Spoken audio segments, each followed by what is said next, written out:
ఓం శ్రీ సాయినాథాయ నమః. లక్ష్మీబాయి సిండే అండి.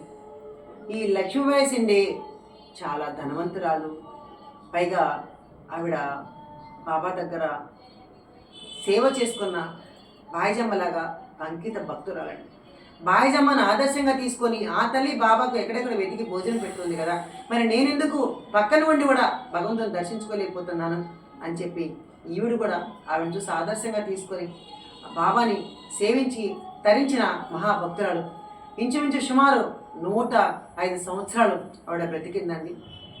బాబావారు ఆవిడ శరీరం వదిలేటప్పుడు కూడా లక్ష్మిని పిలిచి 9 నాణ్యాలు ఇచ్చాడండి. ఆవిడ అంత గొప్ప చూడండి, భగవంతుడి దగ్గర నవేద భక్తులను అందుకున్న ఆ యొక్క బాయ్ అంటే లక్ష్మీబాయి సిండే గొప్ప అదృష్టవంతురాలండి. ఒకసారి బాబానే ఆవిడ ఇంటికి వెళ్ళి భోజనం పెట్టిన సందర్భం అమోఘం అండి. బాబాకు పాదసేవ చేసుకుంటూ ఉంటుంది. బాబాకు పాదసేవ చేసుకుంటూ ఉంటే ఒకసారి ఆవిడ మనసంతా ఇంట్లో తన భర్తకు భోజనం పెట్టాలి అని దాని మీదే మనసు లగ్నమయ్యింది.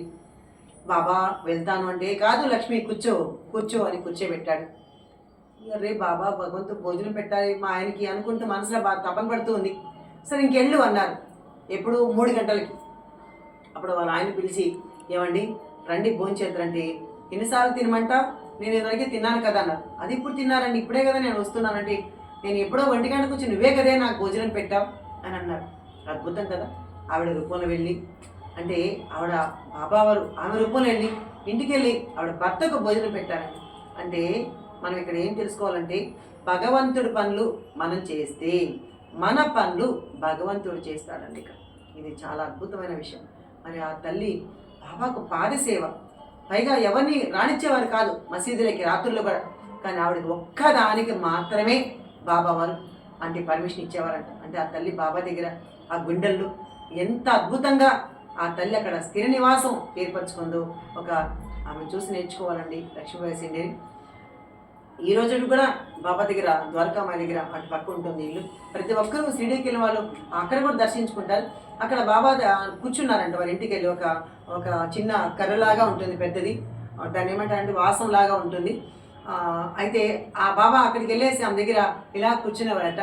మేము షిరిడీకి వెళ్ళిన కొత్తలో కూడా బాబా ఇక్కడ కూర్చున్నారు కదా, మేము కూడా ఆ కర్ర కనుకొని ఇలా కూర్చునేవాళ్ళం. ఇంకా అందరూ వాళ్ళు తెలుసు కదా, ఇంకా అట్లంతా పిచ్చి పిచ్చిగా చేస్తూ ఉంటే దాన్ని చక్కగా తాళం కూడా వేసి పెట్టేశారండి. ఇప్పుడు మనకు ఆ దృష్టి కూడా లేదన్నమాట. కాబట్టి ఒక లక్ష్మీబాయి సిండే, ఒక బాయిజమ్మ ఇలాంటి వాళ్ళంతా సేవించి తరించారు కదా. భగవంతుని సేవలు అంటే మనందరం కూడా సేవించి తరించుకోవాలని మనస్ఫూర్తిగా కోరుకుంటున్నాను. జై సద్గురు సాయినాథ్ మహారాజ్కి జై మా.